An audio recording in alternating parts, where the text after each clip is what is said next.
Hey, welcome everybody to contemporary television from Shasta College, from my studio where I live with two cats, three bicycles, nine guitars. That's right, nine guitars, amplifiers. I've got four film cameras that I use to make my films that I dream about, and then the house is full of my paintings. Uh, Hope you all doing well in the isolation. I'm used to isolation, but not this much. This is crazy. Uh, but summer school's going to start June 8th, and I'm going to be teaching a humanities class. Maybe you need another class. It's The name is Humanities to the Ages or something like that. And I teach. I go from the Renaissance to modern times throughout the arts. And so we look at paintings from Michelangelo to Picasso to Andy Warhol. Uh, we go from music, from Mozart to Beethoven to Miles Davis to punk rock to hip hop. We go from literature, from William Shakespeare to modern plays by Sam Shepard and Laurie Parks and others. Um, we try to cover the gamut in our rich history of our humanities, because the humanities, the best we are as humans, is not war, folks. It's the contribute what we've contributed to higher art. And hopefully, you guys have been to some great museums. If not, go when this is over. Hopefully, you've read some great literature, maybe seen some plays, maybe listened to some music. We're going to be doing all that in a short 6-week period, I think, and it's all online. We're going to be online for the near future. I've heard we might be online in the fall too. I'm not sure. Anyway, maybe you know something I don't. Anyway, hope you guys are keeping the faith and staying safe and not going too stir crazy. All the assignments are listed. Everything's due now. Get it in. The last day is this Friday, so that's it. It's over and out. Hand in all your papers, whether they're completed or finished, or I need to see that you've done something. This will probably, I'm thinking, be the last lecture because it is Monday night. And here we are, the last week of school. Who would have thought we'd have spent the last 2 months trapped in our houses? Anyway, that's how it rolls right now, and that's what we're dealing with. But television still thrives. In fact, it's probably thriving more than it ever has, because people are binge watching, and that's what I want to talk about tonight, more than ever before. Well, a couple years ago, there was no such thing as binge watching. That's a relatively new term.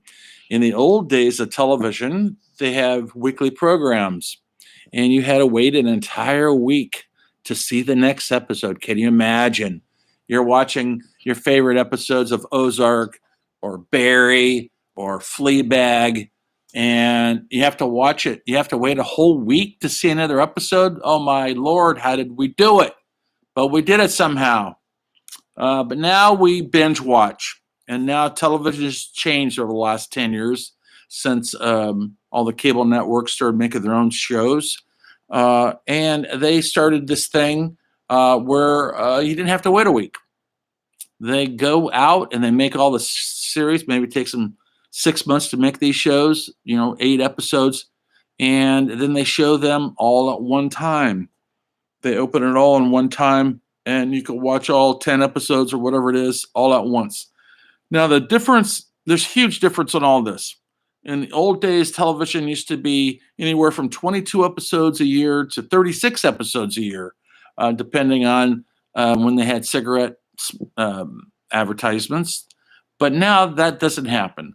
Network TV still has, you still have to wait a week, and you still have to, they have 20 episodes or so on CBS, ABC, NBC, the network shows, but not on HBO or Hulu or Netflix, Amazon. They all have, usually their series last about 8 episodes, sometimes shorter. I just watched the British episodes seem shorter. I just watched um, Afterlife, which I love, and it's 6 episodes, and they're only 22 minutes apiece. You can watch all 6 episodes in one evening with a couple of beers or no beer, and then you're jonesing for more, and you got to wait a year for more episodes. So sometimes binge watching is a brief fulfillment, but you still want more. And then, of course, sometimes these series get canceled. They don't get to have another season. If they're successful, they will. And then you wait for it. Like right now, I'm waiting for Schitt's Creek. Has anybody seen it? It's a Canadian show. It's not spelled how you think. It's spelled like a person's name, Schitt, Creek, about a rich family who loses everything and have to move this little podunk town, and they're like the Kardashians if they have to live in a Motel 6 in Cottonwood. No offense to Cottonwood, but it's a big come down from Malibu. Anyway, it's really a smart show made by Eugene Levy and his son. His son created it and writes a bunch of the episodes. Really cleverly done. How this rich family, who at first you just can't stand them because they seem like they're just clueless, stuck up snobs, but they start incorporating their lives into this little small town. At first they look down at it, and now they're kind of a part of it, and they kind of dig it, and they become better people because of it. If you haven't seen it, please do. The sixth and final season is they haven't announced it yet, but it's due any time now, and it's just a really, really great series. I just got done binge watching Ozarks, which I thought the first 2 years were really good. The third year, it got good towards the end, but the first couple of episodes were really, really, really violent, and a lot of the violence. When I'm finding offensive, I'm going, why did they have to go so violent? Better Call Saul's gone too violent. Just like Breaking Bad, all of a sudden went really violent. I think these shows that use too much violence have kind of lost their way in the storytelling. Do we need to really go there? In Breaking Bad, he became just as bad as the drug lords that he was supposedly above.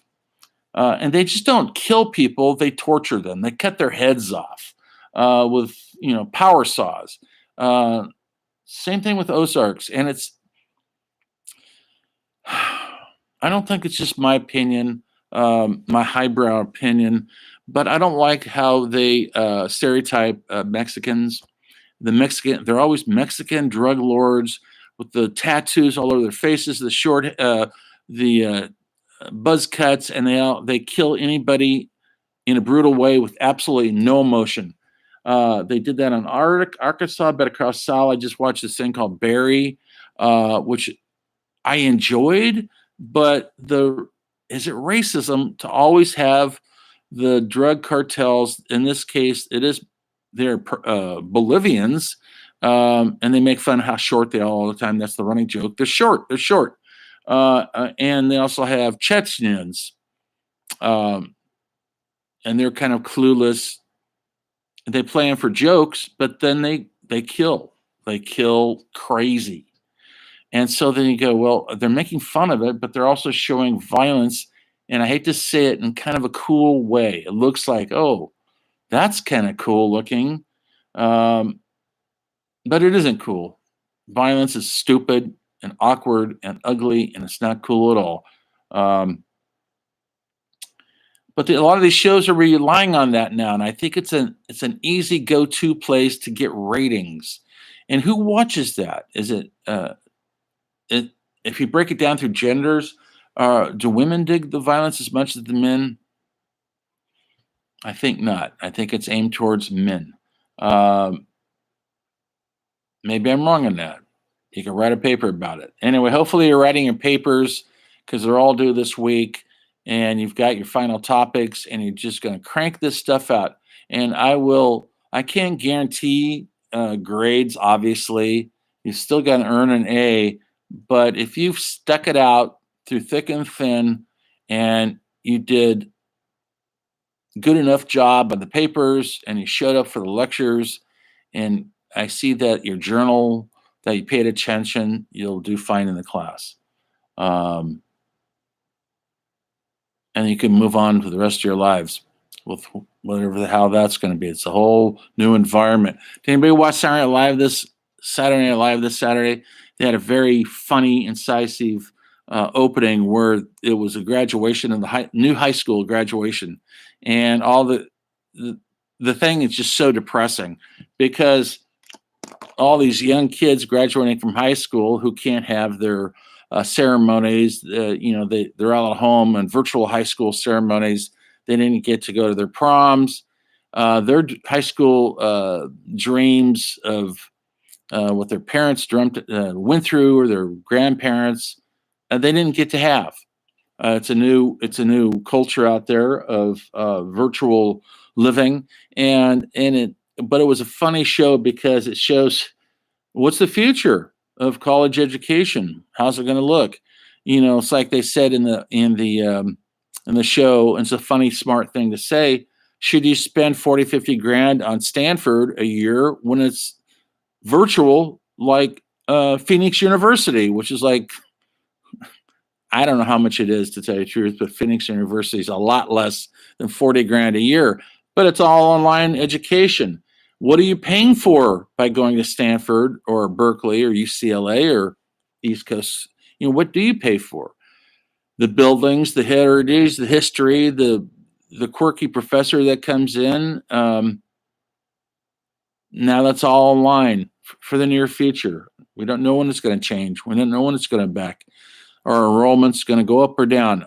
My suggestion is to you all, stick with it.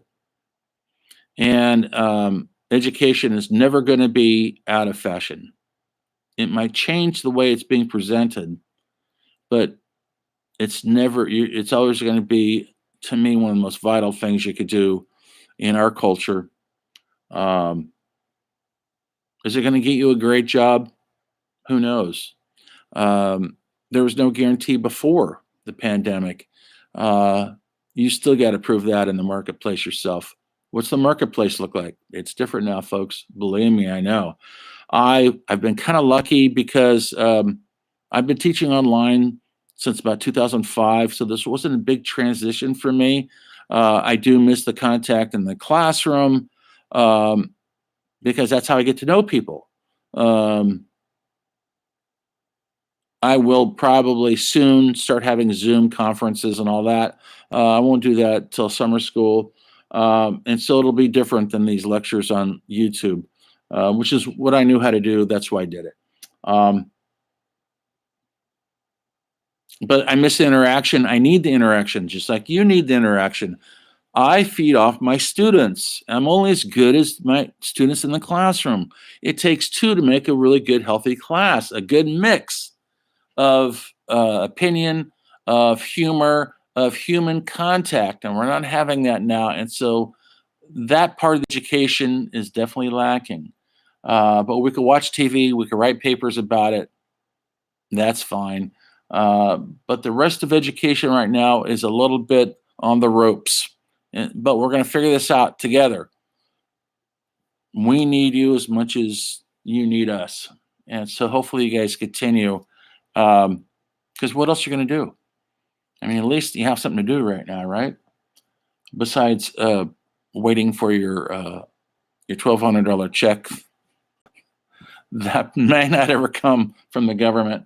Anyway, hope you guys are staying active and creative and not going too crazy, not drinking or sucking the bong too much. That's okay. A little of it's understandable. But I want to talk for the next 5 minutes about the binge watching thing, and then I'll probably drop one more lecture, in a day or two, kind of wrap it up. I don't feel like doing that tonight because I don't feel too wrap up tonight.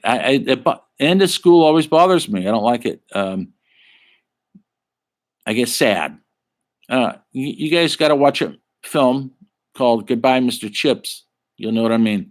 It was made in the late 30s. They remade it later. It's not very good, but the original one, it's about a retired professor who's literally retiring, and he's taught for 40 years, and he feels like he hasn't done anything with his life. And until a bunch of his kids who are now grown up and have families of their own, they come back into his life for his retirement party, and they tell him how much his being their professor meant to them.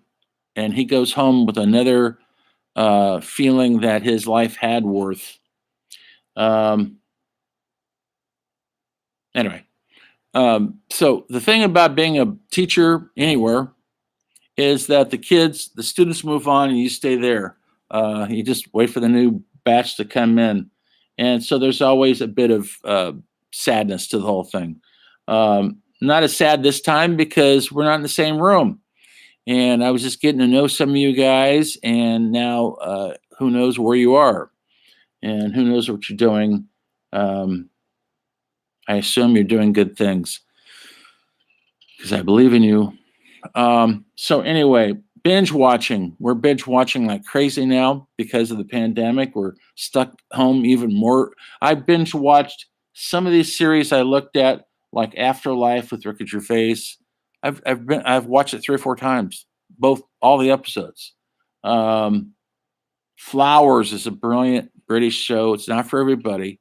About a guy who's so depressed, more depressed than I am, and but it's funny, smart and funny British show about depression, essentially. Fleabag is another British show that I loved. The woman who created it, wrote it, all the episodes, created it, and she only did it for 2 years, and she's not coming back. It swept everybody's favorite, and she said she's done with it.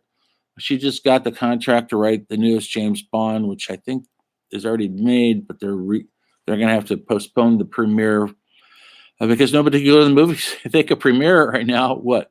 But there's no movie theaters open.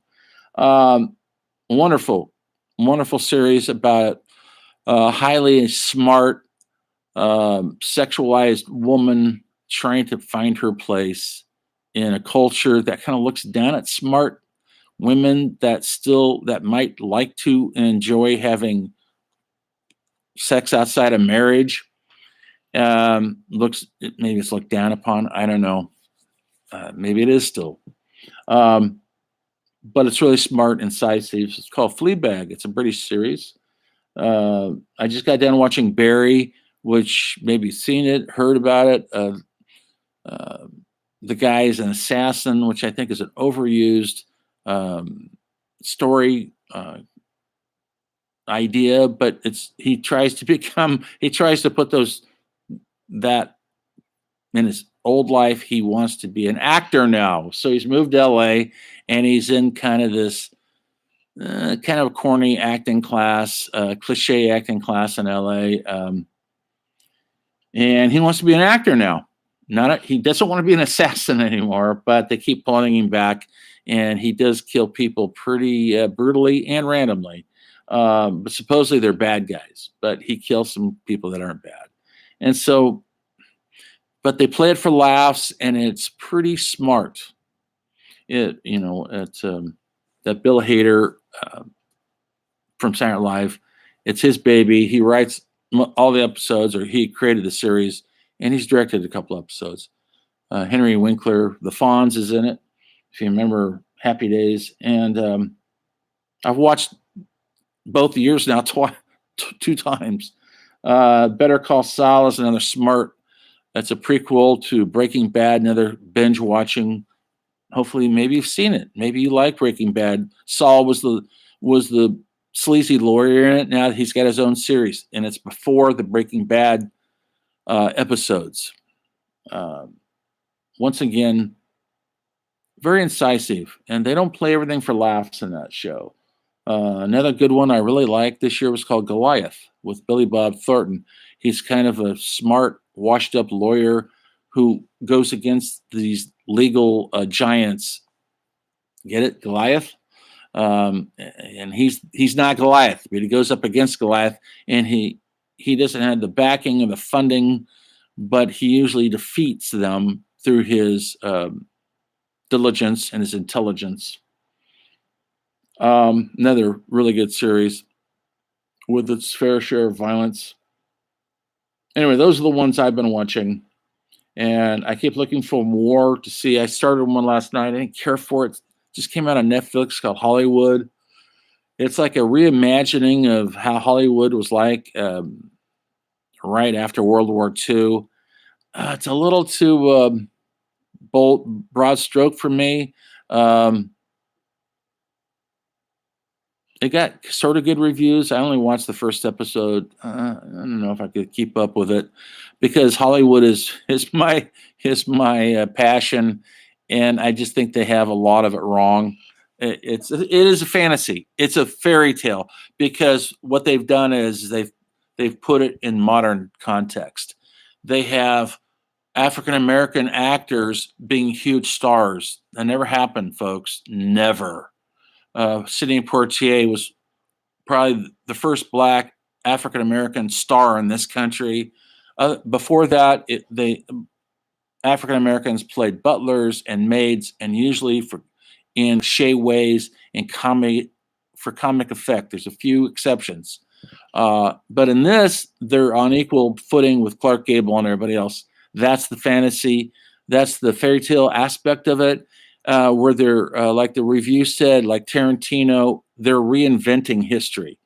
No offense to people who love Tarantino, but Hitler did not die in a movie theater with assassins. He killed himself in a bunker, and he wasn't a hero. Believe me, folks. He didn't die watching a movie like he did in Inglourious Bastards, Inglourious Bastards. Nor did Jamie Foxx stop slavery with 2 6 guns like he did in Django Unchained. Or did the Manson family weren't all killed by Brad Pitt's pit bull? If you saw Once Upon a Time in Hollywood, sorry, folks, they're in prison still. They murdered and killed everybody brutally. None of them were killed. They've all died of old age, including Charles Manson recently in prison. So Tarantino rewrites history. And so when you watch this Hollywood, they're rewriting history. Okay. Is it entertaining? It was mildly entertaining, kind of broad strokes. Maybe you guys will like it. Watch it. It's called Hollywood. Boy, that's an original title. Anyway, binge watching. Now that's the new norm, and they're making batches of these things so we can binge watch them. Like I say, it takes about 6 months to film these series, so they get it 8 or 9 episodes, and so we can binge watch. And then it's over, and then they have to start all over again. Some of these series, they pull the plug on their own show. Like Schitt's Creek is not going to come back. They've done enough. I got a feeling Ricky Gervais won't be back for Afterlife. Fleabag is not coming back. She's already said she's not going to do anymore. She doesn't want to do anymore. That's it. The old days, if you got a hit series, you'd stay with it forever and you'd become a millionaire. But they want to do other things, and I respect that. Totally respect that. That's fine.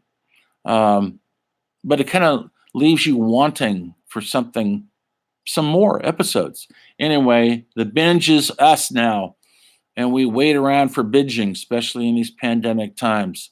That's all I wanted to mention tonight. Don't want to take up too much of your time. I'll give you a wrap-up video in the next day or two to wrap this class up of contemporary television. Hope you guys are staying safe, keeping the faith. This is going to pass. I believe it. If it doesn't, this is our new world, and we're still here. We're still alive and well, and we're still watching TV, and we're still thinking critically. And hopefully, you guys are expressing yourself creatively, because now is a good time to do it. Anyway, so I will see you on the rebound on the next day or so for one last go around on this. Please keep looking at the announcements online in Canvas. You know what they are, and get your assignments in. So until that last lecture, uh, I'll see you guys later, and keep the faith. Peace out.